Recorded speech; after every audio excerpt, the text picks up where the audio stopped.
Draymond Green has a podcast, The Draymond Green Show, and he talked about Steve Kerr's role in his career.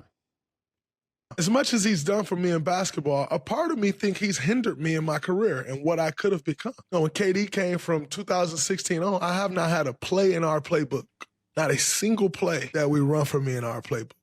This is 2016. But if you're going to take one gripe and not be able to move past it for all the other things, then you're shallow as a person. That says more about you as a person than it does about Steve or whoever else in that instant. You got to take the good with the bad, man. So Draymond thinks he's a 30-point scorer, that Steve held him back, that he didn't run plays for him. All I know is if I got Kevin Durant, Steph Curry, and Klay Thompson, I'm not running any plays for you. I'm sorry. I could make a case that Draymond hindered Steve Kerr's career, certainly in one playoff series. Like if we want to talk about all these things, Draymond is a wonderful player. He was the right player at the right time for the right team. If he played in Atlanta, no one would care. I mean, Robert Horry told us the Rockets never ran a play for him.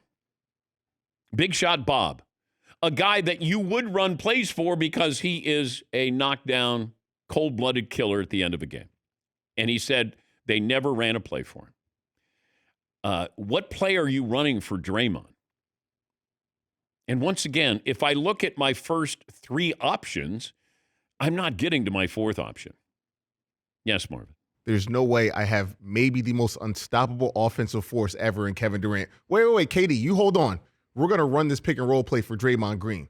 Absolutely not. No, you set the offense up. That's what you're great at.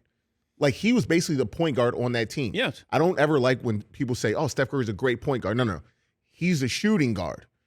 And Draymond Green was the guy that ran that offense. And you did what you were great at. And Steve Kerr put you in a great position to get paid $300 million and be a Hall of Famer. Yes, and he will be a Hall of Famer. He was a great defender, and he was a point forward. He was their best passer. Well, that's Steve putting you in your best position to be a point forward, to run the offense, to get the ball to the scorers, and be a great defender. So I would argue to the contrary.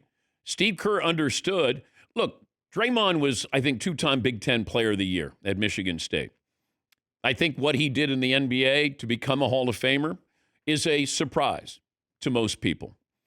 But understanding your role, too, is key, and Draymond did understand his role. Now, he may not like it that he didn't get plays run for him, but I don't know if I would say to Steve Kerr, you kind of hindered me. You held me back. Yeah, Paulie. Yeah, if you go back to when Draymond was talking in that clip, 2016 was his best season. He averaged 14 points a game, then went to 10, 7, 8, 7, and so on. But that's when he really hit his stride as a player that frustrated people. Yeah. No one was scared of his scoring. No, because he could be a dangerous three-point shooter, but he wasn't an offensive threat the way. I mean, once again, I've got Durant. Even if I don't have Durant, I have Steph and Klay. And chances are I'm not getting to my third option.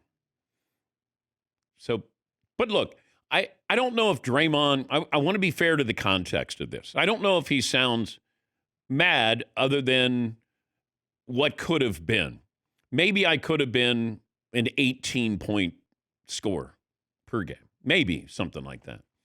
But it feels like he thinks he could have been like a go-to guy. Yeah, Paulie. Yeah, you could easily make the case if he's playing for Washington or Atlanta, he's 21-10 if he's the focal point at some point in his career, but he would be missing the playoffs every year. Yeah, he's going to the Hall of Fame because he won championships. Yeah. Not because you could have averaged 21 a game. Yes, Martin. Yeah, at best, he would have been somebody like Paul Millsap. Ooh. And he's not on the tip of our tongues. I'm only saying that because I'm an NBA geek. But most people don't know who Paul Millsap is, even though he had a really good career. That's what Draymond may have ended up being.